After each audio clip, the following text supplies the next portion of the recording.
Hello, beautiful. Welcome.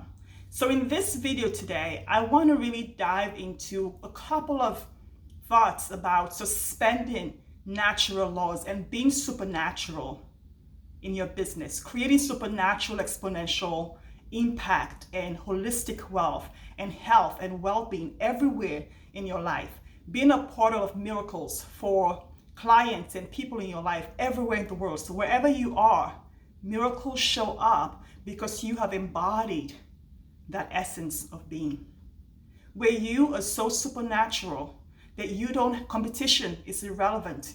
You just have to wake up and breathe. And as you breathe, you receive. Whatever it is that you desire, as you breathe, you receive. If this is your first time here, welcome.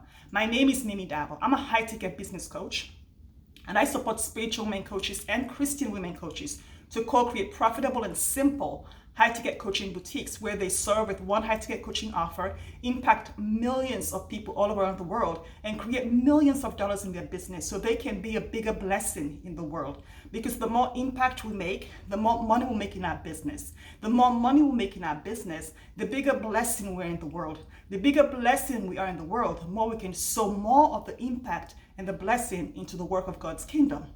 And that way we can make a bigger splash in the world and fulfill the assignment we're here to make or create. So, supernatural. Being supernatural is not some voodoo trick or magic wand.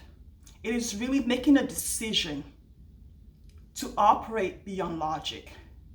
Because if you're only able to operate in logic in your coaching business, in life, in your health, in everywhere in life, then you can't see the miracles and the opportunities that are everywhere, because logic only takes you so far.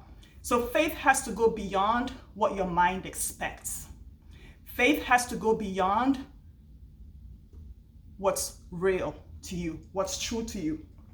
Because the thing is, unbelief, doubt, they show up as sympathy.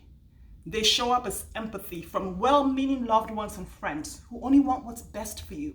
So you need to suspend all that reliance on other people and trust that God, who's expressing himself through our souls, soul expressing himself through us, has given us this one thing that's going to change the world, and that is desire. So that's the first thing, is desire. Desire comes from God. God wants us to see what he has created. God wants to experience the joy through our eyes. It's just like if you're a parent of an animal, or you're an aunt or whatever, and you have a kid, and you get to see the world through their eyes. You get to see the excitement when they see this thing, when they do that thing, you celebrate with them. That's who our God is for us. He's our Father. And so he wants to experience all these things through us, and he gives us the desire so that we can live a full, abundant life in our identity and in the assignment, the thing we're called to do. So the first thing is desire. Because once you have the faith and you get past the logic crap, you get past what's real, you get past what's reasonable, you get past what the natural eyes can see from the shoreline, then you ask yourself, how far of the ocean, how far can I see from the shoreline? Only what your eyes can see. That's the natural. Beyond that place that you can see lies the supernatural, lies what others call impossible, lies what other people think. That has to be scary. It has to be bad because it's too good to be true. No, that's God. So you have your desire that came from God, right? And so now, what happens after desire? I asked you guys in the last video to write down your 100 desires.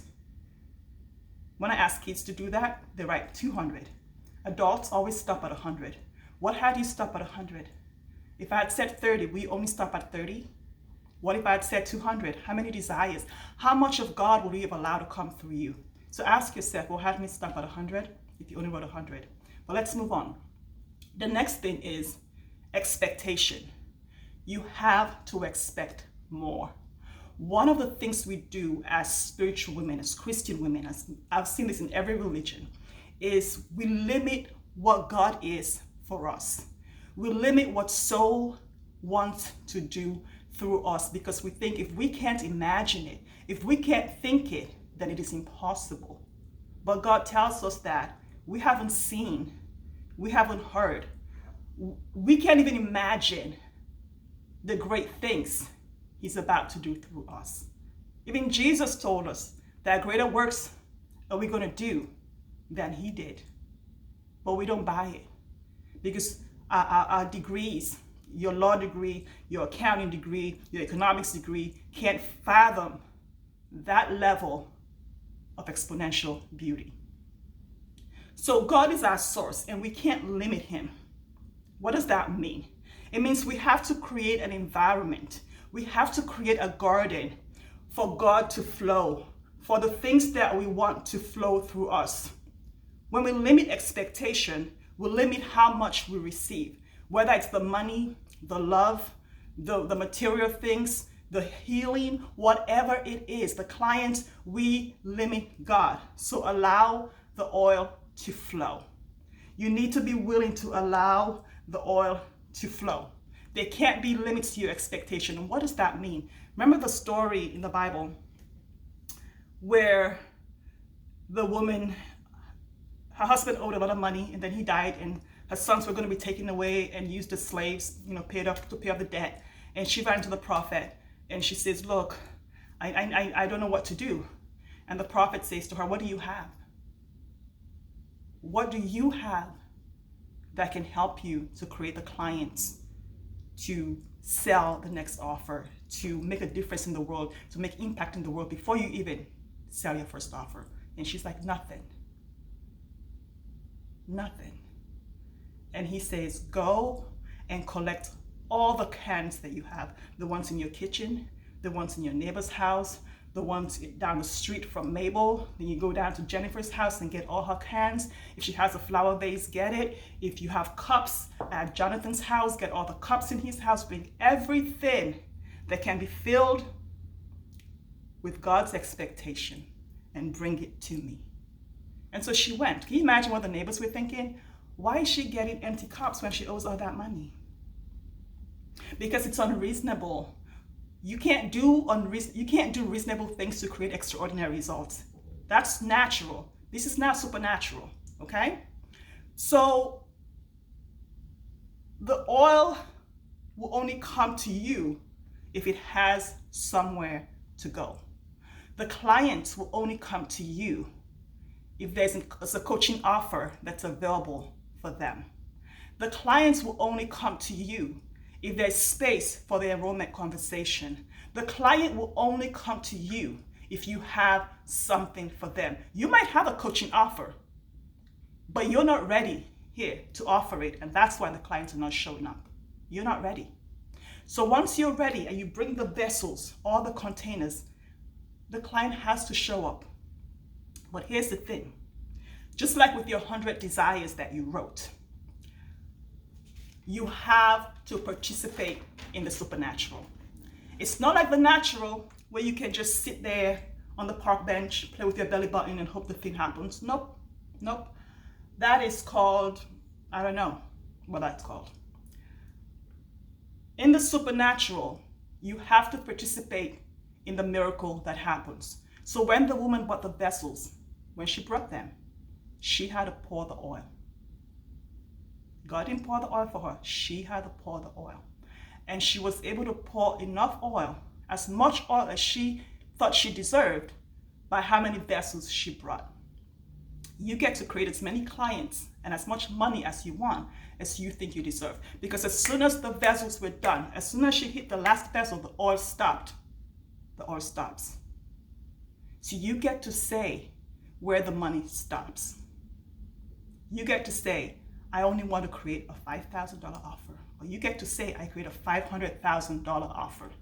You decide when God's generosity must stop. You get to cut it off. But you have to participate in the miracle. When Peter had been fishing all night and he couldn't catch anything, and Jesus said to him, cast down your net. He was thinking, this dude is a carpenter. I'm a fisherman. I know what I'm doing. He plays with wood all day. I've gone all around and couldn't catch fish, and he wants me to cast down my net right now. Who the heck is he? But I'm going to do it anyway because, what do I have to lose? When you're working with a coach and they support you to co-create the thing, like, I don't know what my clients know. I am not an expert in their business. But when I support them, they work with me to co-create. They're coachable because they know she might not be a doctor or a chiropractor or a lawyer, whatever it is, whoever I'm coaching, but she has the tools and has the wisdom and the intuition that I don't have. We all have knowledge. That's on Google. It's on YouTube.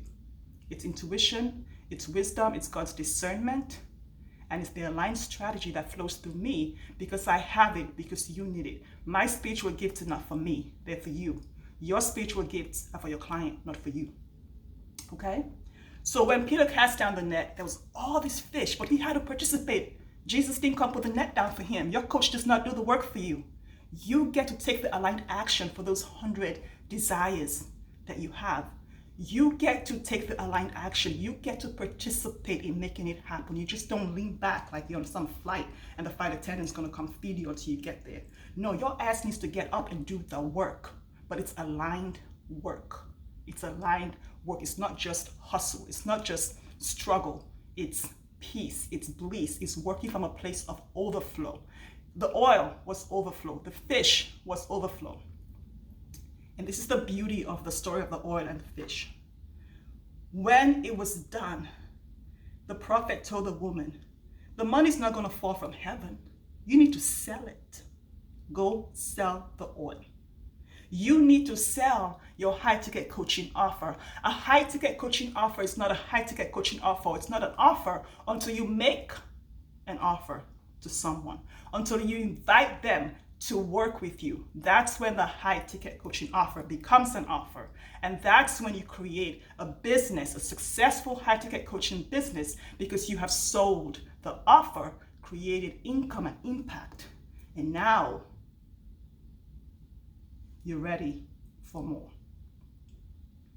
And remember the how. How do I do that, Mimi? How do I bring these desires to life? I want you to really hear this. You are the seed. The desire flows through you.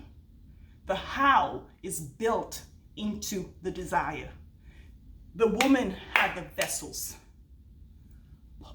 Peter already had the net, and he knew how to fish. You know how to coach. You are the strategy. You are the how. Even if you go out there and look for a coach, work with a coach who can do the thing you want to do. You are the seed, so plant yourself where you want to grow. You can plant yourself into a low-ticket coaching offer or high-ticket coaching offer. You are the seed. It's something I tell my kids in Sunday school class. Think of an apple. You can tell how many seeds are in the apple. 3 or 4 or 5. They always like to count how many seeds. I always have them eat apples in Sunday school. But you can never tell how many apples are in the seed. So if you are the apple, you can't tell how much impact you're going to make because you are the seed. So expect more, build more, create more. Stand in authority and line with God and speak the word that He says about you. Allow soul to flow through you. Don't limit how much you get by limiting your expectation because God cannot be limited. He's infinite. You're infinite. Pour the oil out. Take the aligned action. Everything that you want comes to pass because you are infinite. This is part 1. In part 2, I'm going to dive deeper into this for you. Let me know how this has been for you and how you're going to be supernatural in your coaching business. It's been good having you.